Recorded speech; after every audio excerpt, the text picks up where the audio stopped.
할렐루야. 사랑하는 물레동교회 성도 여러분, 이 하루도 주님의 은혜 가운데 거하는 귀한 하루가 되시기를 원합니다. 오늘 우리들이 묵상하고자 하는 시편은 시편 69편입니다. 오늘 시편 69편을 여러분들이 먼저 개인적으로 묵상하시고 또 함께 말씀을 나누도록 하겠습니다. 오늘 시편 69편은 다른 그런 지금까지 우리들이 묵상해왔던 그런 시편과 달리 조금 긴 내용을 가지고 있는 시입니다. 찬양이며 탄원 시인데요. 특별히 이 시편 69편은 예수 그리스도의 고난을 설명할 때 자주 인용되는 그러한 시편입니다. 고난은 아름답다라는 말이 있습니다. 역설적이지만 그것은 사실인 것 같습니다. 다윗은 우리가 상상하는 이상의 여러 가지 고난을 겪었지만 그러나 그는 그 고난을 잘 견뎌내고 이스라엘의 가장 뛰어난 성군으로 그리고 메시아의 조상으로 세워지는 놀라운 은혜를 경험하게 됩니다. 이제 다윗이 그 극심한 고난을 어떻게 극복해 나갈 수 있었을까요? 한마디로 이야기하면 다윗의 기도에 있었음을 우리가 잘 압니다. 자, 그러면 고난을 이겨내는 기도는 어떠한 기도일까요? 오늘 다윗은 먼저 3절에 눈물의 기도임을 이야기합니다. 내가 부르짖음으로 피곤하여 나의 목이 마르며 나의 하나님을 바라서 나의 눈이 새하였나이다 라고 말합니다. 다윗은 구원을 위해 간절히 기도할 때 부르짖어 기도했고요. 목이 마를 정도로 기도합니다. 또 하나님의 은혜를 바라며 눈이 새할 정도로 기도하였습니다. 그가 그렇게 간절히 기도했던 이유는 그를 해하고자 하는 원수들이 많았고요. 부당하게 자기를 치려는 대적들이 많았으며 자기는 아무런 잘못도 행하지 않았는데 자신이 빼앗지 않은 것도 물어주게 되었기 때문입니다. 이 얼마나 억울하고 피맺힌 일입니까? 따라서 다윗은 애절한 기도를 드린 것입니다. 두 번째로 다윗이 고난을 이겨낸 기도는 회개의 기도입니다. 오늘 5절에 보면 하나님이 주는 나의 우매함을 아시오니 나의 죄가 주 앞에서 숨김이 없나이다 라고 말합니다. 이 말씀을 보면 다윗은 우매함을 죄로 여기고 있음을 압니다. 그는 애절하게 구원의 기도를 드리다가 자신의 우매함과 죄악을 토로합니다. 우리의 허물에 대한 자각, 우리의 실수와 잘못에 대한 뉘우침은 아마 하나님의 사랑과 용서를 경험하는 아름다운 비결일 것입니다. 그러므로 우리가 고난을 만날 때 그 고난 속에 쉽게 낙심하기보다는 그 고난 가운데 주시는 하나님의 뜻을 헤아리면서 혹시 우리의 부족함과 연약함들이 발견되어진다 한다면 하나님 앞에 나 자신을 바로 세우는 기회로 삼는다 한다면 더 큰 하나님의 용서와 사랑과 은혜를 경험하는 아름다운 놀라운 축복이 우리 가운데 있을 수 있음을 믿습니다.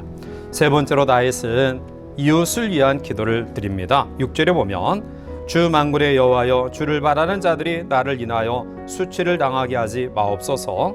이스라엘 하나님이여 주를 찾는 자가 나로 말미암아 욕을 당하게 하지 마옵소서라고 기도합니다.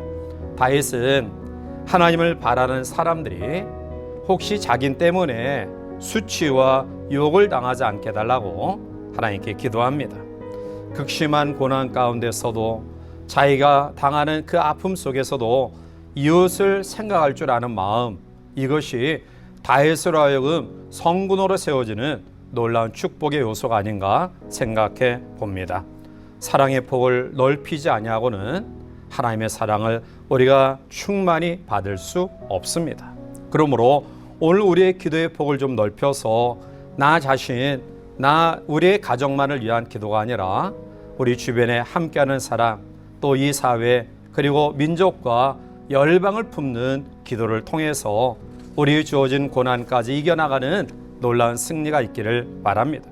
네 번째로 다윗의 고난을 이기는 기도는 공의를 구하는 기도였습니다. 본문 13절 말씀 가운데 오면 여호와여 나를 반기시는 때에 내가 주께 기도하오니 하나님이여 많은 인자와 구원의 진리로 내게 응답하소서라고 말합니다. 하나님이 다윗을 반기시는 때가 어느 때입니까? 즉 하나님이 다윗을 향하여 또 그에게 활짝 열고 그를 반기시는 때가 언제입니까? 고난의 때입니다. 그 고난의 때에 하나님의 은혜와 긍휼을 구하는 기도의 순간입니다. 오늘 다윗은 의인이 까닭 없이 당하는 아픔 속에 고난을 당하는 그러한 속에서도 기도할 때 하나님은 얼굴을 밝히 우리를 향해 보이시고 또 반기시는 은혜를 허락하십니다. 그러므로 다윗은 까닭 없이 대적들의 아픔을 경험하는 순간에 하나님의 은혜와 진리로 응답해 달라는 하나님의 공의를 구하는 기도를 통해서 그 고난을 이겨 나갔습니다. 마지막 다섯 번째로 다윗은 이 고난을 은혜를 구하는 기도로 헤쳐나갑니다. 16절에 보면 여호와여 주의 인자하심이 선하시오니 내게 응답하시며 주의 많은 긍휼에 따라 내게로 돌이키소서라고 말합니다. 다윗은 기도할 때 하나님의 인자하심과 선하심이 자기 가운데 있음을 기억하고 그 하나님을 의지하면서 긍휼을 베풀어 달라고 간구하였습니다. 마침내 그의 기도는 하나님 앞에 응답되어 고난을 헤쳐나가는 놀라운 역사를 경험하게 됩니다.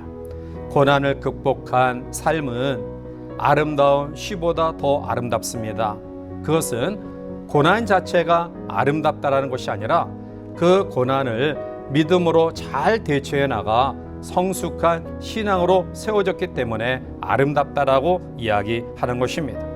오늘 이 하루를 출발하는 저와 여러분들의 삶 속에서 또한 다윗이 경험했던 다양한 아픔과 힘듦이 우리 가운데 있다 할지라도 이러한 기도로 하나님의 은혜의 놀라운 축복을 다시 한번 경험하면서 잘 헤쳐나가 우리의 주어진 삶이 이 고난이 그 고난을 이겨나가는 믿음을 통해서 하나님의 아름다움을 나 자신도 즐겁게 찬양할 뿐만 아니라 주변의 사람들에게 아름답게 전하는 귀한 성도들 되시기를 주님의 이름으로 간절히 축원해 드립니다. 함께 기도하시겠습니다.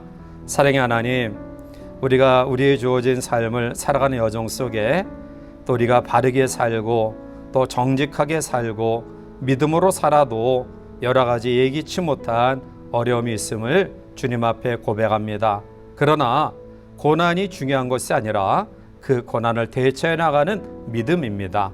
오늘 다윗은 그 기도로 그 고난을 대처해 나가 그의 삶이 정말 복되고 아름다운 삶임을 그 자신도 경험했을 뿐만 아니라 또한 주변의 많은 사람들에게 나눌 수 있었습니다.